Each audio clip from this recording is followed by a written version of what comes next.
నమస్తే, welcome to our channel. నేను సౌజన్య. ఆంధ్రప్రదేశ్లో ఎన్నికల వేళ పులివెందులలో చిత్రం మారిందా?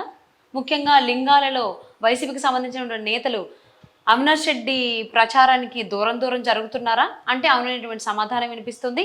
కొన్ని కథనాలు కూడా ఆ విధంగానే వస్తున్నాయి.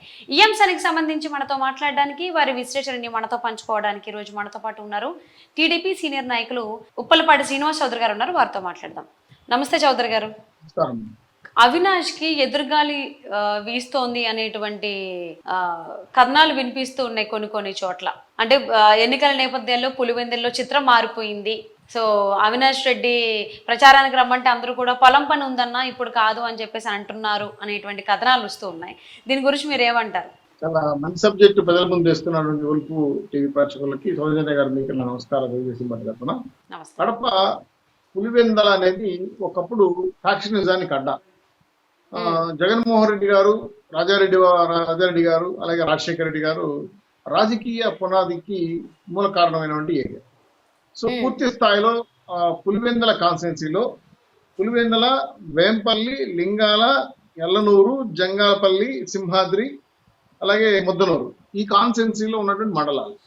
దీంట్లో మేజర్గా 4 మండలాల్లో రాజశేఖర రెడ్డి గారి యొక్క ఎడుగుంటి సభ్యుడింటి బంధువులు ఉన్నారు. వీళ్ళు చాలా సంవత్సరాల పాటు రాజారెడ్డి గారితోనూ రాజశేఖర రెడ్డి గారు ట్రావెల్ అయ్యారు. ఆ తదనంతరం వైఎస్ఆర్సీపీ పార్టీగా ఏర్పడి కాంగ్రెస్ పార్టీని చీల్చుకొని వచ్చిన జగన్మోహన్ రెడ్డి గారి వైపు సొంత ఊరు ప్రజలు నిలబడ్డారు. కాలక్రమేణా ఏమైందంటే ఎప్పుడైతే వివేకానంద రెడ్డి గారి హత్యకు గురయ్యారో ఆ తదనంతరం జరిగిన మార్పులు, షర్మిల గారితో నాసి తగువులు, కుటుంబం 2 రాజకీయ పార్టీలుగా చీలిపోవడం, కాంగ్రెస్ వర్సెస్ వైఎస్ఆర్సీపీగా. సో ఎప్పుడైతే కాపాడాల్సిన వాటి కాడి పంపించేశాడో అప్పటి నుంచి పులివెందుల రాజకీయ ముఖచిత్రం మారింది. ఏసీ వేస్తే ఎండాకాలం వచ్చినట్టు, గొడుగు పట్టుకుంటే వానాకాలం వచ్చినట్టు, షట్టర్ వేసుకుంటే చలికాలం వచ్చినట్టు, ఇప్పుడు వైసీపీ జెండా పట్టుకుంటే పోయే కాలం వచ్చినట్టు ఫీల్ అవుతున్నారు. అందుకే అవినాష్ రెడ్డి పిలుస్తుంటే మేము రాలేం బాబు, మాకు నమస్కారం, మాకు పొలం పనులు ఉన్నాయి చెప్పేది కాకుండా పూర్తి స్థాయిలో షర్మిల గారు, సునీతారెడ్డి గారు కొంగు చాచి మమ్మల్ని ఈరోజు రాజకీయ పావులుగా వాడుకున్న వారిని ఓడించండి, మా నాన్నను చంపిన వ్యక్తుల్ని దోషులు పట్టుకునే దాంట్లో అశ్రద్ధ వహిస్తున్న జగనానికి ఓటు వెయ్యొద్దండి. వైఎస్ఆర్సీపీ యొక్క పునాదియే వివేకానంద రెడ్డి గారి యొక్క రక్తపు మడుగులో ఉంది, కోడికత్తి కేసు రక్తపు మడుగులో ఉంది. సో ఫ్యాక్షనిజానికి పరాకాష్ట. ఇది ఒక రకం చెప్పాలంటే శవరాజకీయాలే కాకుండా పూర్తి స్థాయిలో సెంటిమెంట్ ను రగిల్చి జగన్మోహన్ రెడ్డి గారు ఆ రోజు రాజశేఖర రెడ్డి గారు చనిపోయారు, నాకు అవకాశం ఇవ్వండి, మా చిన్నాన్న వివేకానంద గారు చనిపోయారు, నాకు అవకాశం ఇవ్వండి చెప్తే జనాలు ఇచ్చారు. అలా ఇచ్చిన రాష్ట్ర ప్రజలకి రాజధాని లేదు, పోలవరం లేదు, ప్రత్యేక హోదా లేదు, విశాఖ జోన్ లేదు, చివరికి కడపలో డబులింగ్ లైనింగ్ లేదు, కడపలో 5,000 యూనిట్స్ అది లేదు, కడప ఉక్కు ఫ్యాక్టరీ లేదు, చివరికి కడపలో హాస్పిటల్లో ఉన్న డాక్టర్లు కూడా లేని పరిస్థితి ఏర్పడతాను. సో ఇటువంటి పరిస్థితుల్లో పులివెందులే కదమ్మా రాష్ట్ర వ్యాప్తంగా వైఎస్ఆర్సీపీకి వస్తున్న వ్యతిరేక పవనాలు మరికొంత తారాస్థాయికి వెళ్ళి సొంత ఊర్లో సునామీ తగలుతాం.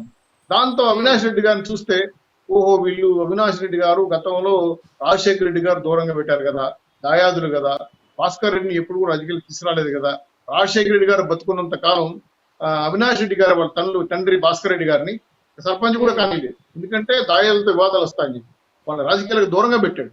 జగన్మోహన్ రెడ్డి గారు వస్తానే ఫస్ట్ వాళ్ళని తీసుకొచ్చి పెట్టుకున్నాడు పక్కన. సో పక్కలో బల్యం అవుతారా లేదు ఆయన సపోర్ట్ అవుతారా ఇంకా ఆచరణలో చూడాల్సిన అవసరం ఉంది. అయితే ఇప్పుడున్న పరిస్థితి పూర్తి స్థాయిలో రివర్స్ అయిపోయింది. ఎందుకంటే ఆ రోజు రాజశేఖర రెడ్డి గారు ఏదైతే ఎక్స్పెక్ట్ చేసి దూరంగా పెట్టారో జగన్మోహన్ రెడ్డి గారిని రాంగు తను తీసుకొని ఈవిడని తీసుకొని వాళ్ళు పక్కన చేసుకున్న తర్వాత వాళ్ళ రాజకీయ సమాధికి వాళ్లే ఇటుకలు పెంచుకుంటున్నారు. ఒక రకంగా అవినాష్ రెడ్డి గారి ఫ్యామిలీ పూర్తిగా జగన్మోహన్ రెడ్డి గారికి అనుకూలంగా పనిచేస్తా ఉందా, వ్యతిరేకంగా పనిచేస్తా ఉందా చూస్తే ఈ మధ్యకాలంలో జరిగిన సంఘటనలు చూస్తే మాత్రం పూర్తిగా సెల్ఫోలు వేసుకున్నారు. రాజకీయంగా ఎదగాల్సిన జగన్మోహన్ రెడ్డి గారిని, ఎందుకంటే వివేకానంద రెడ్డి హత్య కేసులో డైరెక్ట్ గా మీరే హంతకులను కాపాడతారని చెప్పి చెల్లెలు చెప్పడంతో పాటు అక్కడున్న బంధువర్గం వేంపల్లిలో ఉన్నటువంటి విమలాదేవి గారు కానీ, వాళ్ళ పెన్నమ్మ కానీ, వాళ్ళ అత్త కానీ ఆస్తి వివాదాల్లో అనేక సందర్భంగా జగన్మోహన్ రెడ్డి గారు సంధి చేయడానికి ప్రయత్నం చేస్తే ఆయన రిసీవ్ చేసుకోవాలి, చివరికి వ్యతిరేకించాడు. అలాగే రాజకీయంగా వివేకానంద రెడ్డి గారు షర్మిలాని ఎంపీ చేయమని చెప్తే దాన్ని కూడా పక్కన పడేశారు. సో ఇవన్నీ వర్కౌట్ అవుతున్నాయి. వేంపల్లి కానీ, ముద్దనూరు కానీ, ఆ లింగాల ప్రాంతంలో ఉన్న వాళ్ళ అనుకూల అంటే బంధువర్గం అంతా కూడా ఏంటంటే ఆడపిల్లలు రాజకీయాలకు రాకూడదు, మగవాళ్ళు రాజకీయాలు చేయాలని గతంలో ఉండేది. ఇప్పుడు ఫ్యాక్షనిస్టులు కూడా ఎప్పుడు కూడా మహిళల జోలికి వెళ్ళరు. వాళ్ళు ఇక్కడ రాయలసీమలో మహిళల జోలికి ఫ్యాక్షనిస్టులు పోతే వాళ్ళని వేరే పేరు పెట్టి పిలుస్తారు, అటు ఇటుగా నలుగు పిలుస్తారు. అటువంటి వాళ్ళని ఈ రోజు వీధుల్లోకి లాక్కొచ్చారు. ఆడబిడ్డలు కొంగుజాతి అతిస్తా ఉంటే కానీ సొంత రక్త సంబంధం అన్నదమ్ముళ్ళు కూడా కనగరించట్లేదు. సో ఇంత ఘోరమైన అవమానం జరిగింది కాబట్టి ఇది రాజకీయంగా రాజశేఖర రెడ్డి గారికి చాలా నష్టం వస్తుంది కాబట్టి అందరూ కూడా షర్మిల సునీత వైపు నడిపారు. దాంతో కుటుంబం పూర్తిగా రాజశేఖర రెడ్డి గారి కుటుంబం అలాగే వాళ్ళ బంధువర్గం షర్మిల సునీత రెడ్డి వైపు వెళ్ళిపోయారు. మన జగన్మోహన్ రెడ్డి గారు ఒంటరి అయిపోయారు. దానికి సపోర్ట్ ఉన్న అవినాష్ రెడ్డి కూడా వెలివేస్తున్నారు. ఎందుకంటే ఆ రోజు గొడ్డలు నరికింది ఎవరు, గుండెపోటు వచ్చిందా, రక్తం శుద్ధి చేసింది ఎవరు, అలాగే కొన్ని అనుమానాలు తాడిచ్చే సిబిసిఐ ఎందుకు పంపించేశారు, సిబిఐ ఎందుకు రెక్కీ చేశారు, వాళ్ళ మీద ఐఓ ఆఫీసులను ట్రాన్స్ఫర్ చేయించారు, అనేక అంశాలు పులివెందుల చుట్టుపక్కల మారుమోగుతున్న ప్రశ్నలు.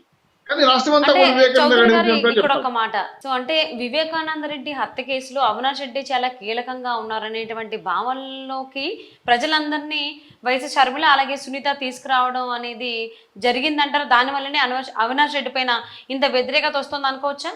మంచి పాయింట్ మీరు క్యాచ్ చేశారు. ఇద్దరు చెల్లెళ్ళు అంటే జనరల్గా ఏంటంటే మహిళలు అంటే రాయలసీమలో కొంచెం విలువిస్తారు, మహిళలకి ప్రాధాన్యత కూడా ఇస్తారు, ఎందుకంటే వాళ్ళు అంత గౌరవంగా చూస్తారు. అందుకే ఎస్పెషల్లీ చెల్లెళ్ళు అంటే ప్రాణాలు ఇస్తారు. అన్నలైన వాళ్ళు కంటికి కాపలా కాసే మనస్తత్వం ఉన్న, కంటికి కాపలా కాసే అవకాశం రాయలసీమలో అంత సెంటిమెంట్ చెల్లెళ్ళు. అటువంటి ఆడపిల్లల్ని వీళ్ళు ఈ విధంగా బజార్లో లాగారంటే అది ఒక రకంగా పనిచేస్తా ఉంది ఈరోజు టాబ్లెట్ లాగా. దానివల్ల ఏమవుతుందంటే వీళ్ళు పూర్తి స్థాయిలో కిందికి వెళ్ళిపోయారు, కిందికంటే బంధువర్గానికి ప్రజల్లోకి వెళ్ళిపోయారు. జరిగిన అన్యాయాన్ని వివరించడంలో సునీత గారు షర్మిల గారు సక్సెస్ అయ్యారు.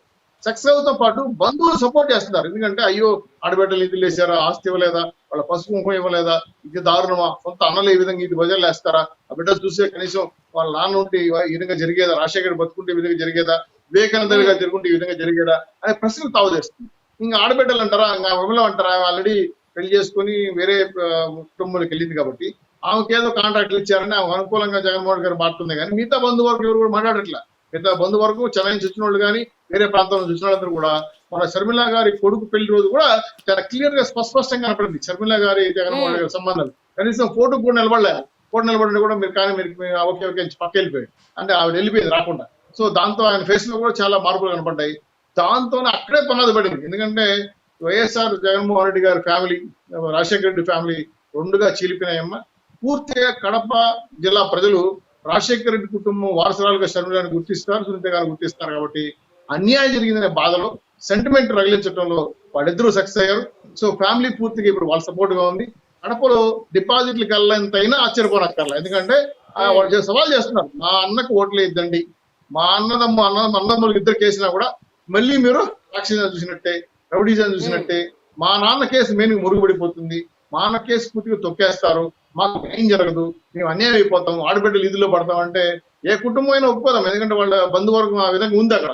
కాబట్టి ఒక పక్కన క్రిస్టియన్స్ కూడా వాళ్ళకి అనుకూలంగా పనిచేస్తున్నారు. ఎందుకంటే ఆ చర్చల్లో వాటిల్లో కూడా చూడు ఆడబిడ్డల మీద ఈ విధంగా అఘాయితం చేస్తున్నారు అని సునీత రెడ్డి గారు.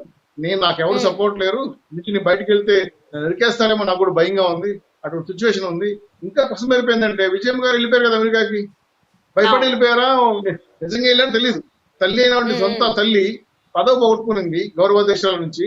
ఎలక్షన్ లో వివేకానంద గారి పరిస్థితి చూసే ఒకసారిగా కోరిక పడింది, ఏమో ఎట్లా అవుతుందో ఏమో, గతంలో కోడికైతే ప్రాబ్లం అయింది, సెక్స్ కాకపోతే వివేకానంద మీద ఎఫెక్ట్ పడింది, ఇప్పుడు గులకరాయి గోడ వచ్చింది, ఆ గులకరాయి సెక్స్ కాకపోతే ఏ ప్రాణం ఎవరికి ప్రమాదం ముంచి వస్తుందని భయంతో ఆవిడ ముందే షర్మిల గారిని హెచ్చరించి సునీత గారిని హెచ్చరించి ఏమా మీరు జాగ్రత్తగా ఉండని చెప్పి అమెరికా వెళ్ళిపోయింది. ఇంక ఎలక్షన్ అయ్యే వరకు రాదు ఆవిడ.